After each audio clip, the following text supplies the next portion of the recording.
Live from WBFF in Baltimore, this is Fox 45 Early Edition.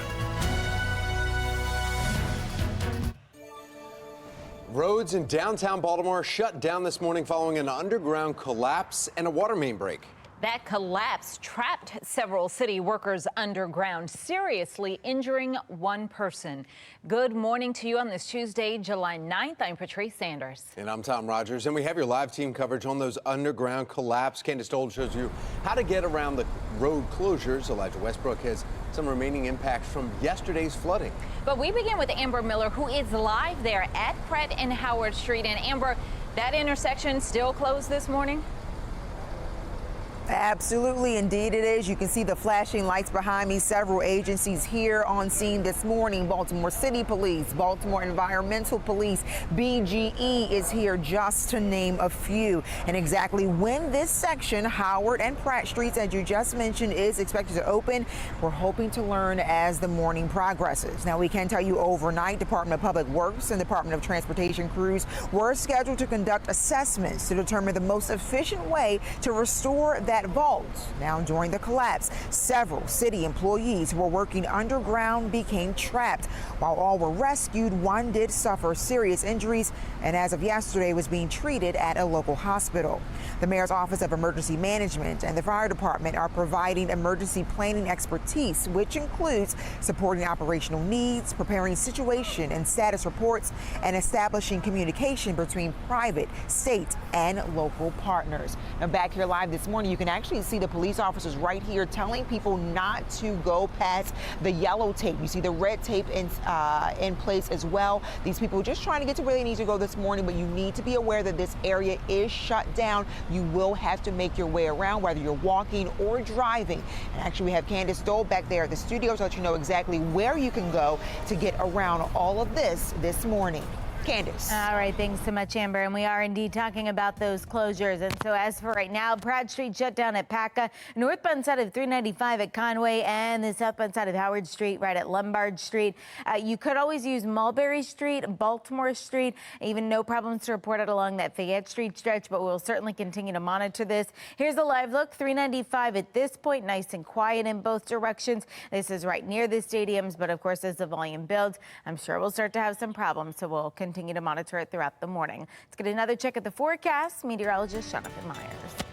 All right, and Candace, finally no rain today after several days of downpours. Now, take a look here on the live sweep of the radar.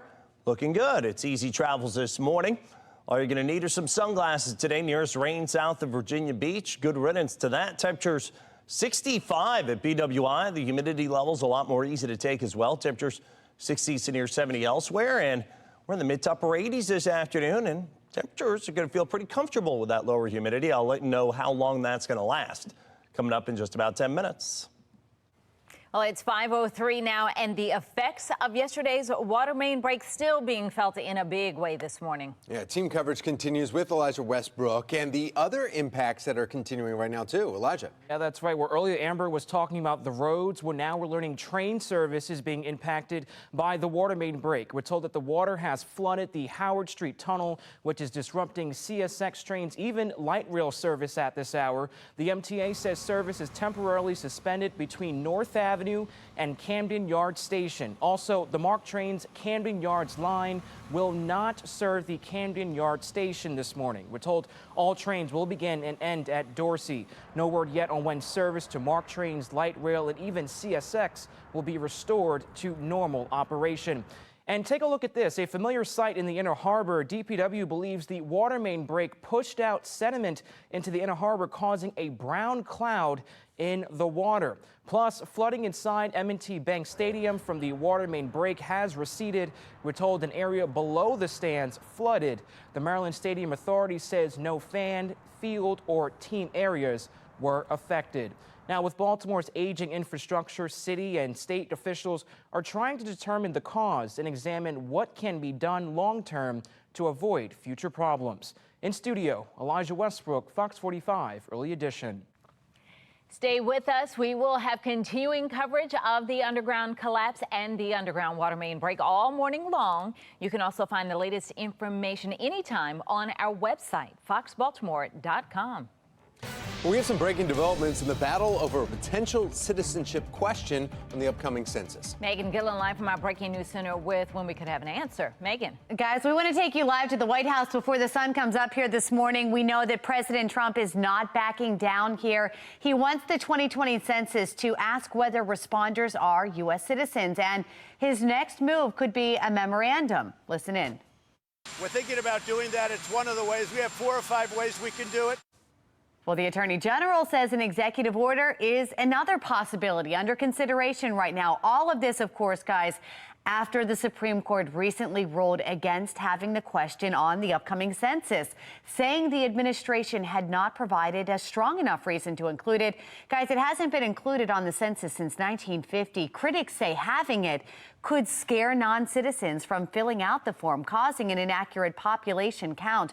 The census, it's taken once a decade. That information from it goes to help set up voting boundaries and even funding for government programs. While it's unclear exactly when President Trump will make his next move here, the Attorney General did make mention that it could be very soon, as in the next day or two. We'll keep you posted. Tom and Patrice, back to you. Well, new this morning, Maryland Senate President Mike Miller is appointing former Prince George's County Executive Rushion Baker to the University of Maryland Medical Systems Board. The new appointment comes following allegations of former board members making self-dealing contracts, including former Mayor Catherine Pugh's Healthy Holly book series. A tragic accident out of Ocean City. A recent Calvert Hall College graduate suffering a serious spinal injury while body surfing. Now, this happened when 18-year-old Ben Papke was just diving into the waves. In addition to his spinal cord, well, he also broke his neck. Those who know him say his spirits are high. He's mouthing words and was able to raise a hand.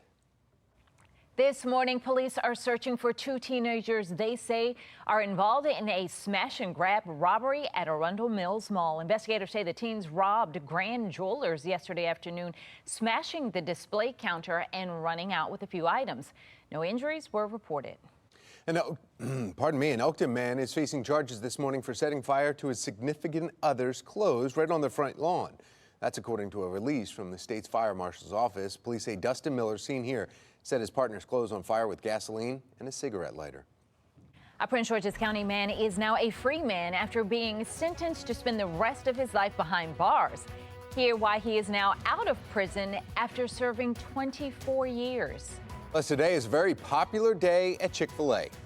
Now, you can score some free food by just dressing up like a cow. And clearing skies with lower humidity today. I'm going to let you know how long our dry needed relief is going to last. Coming up in my Weather Authority forecast. Time now, 5:07. You're watching Fox 45 Early Edition.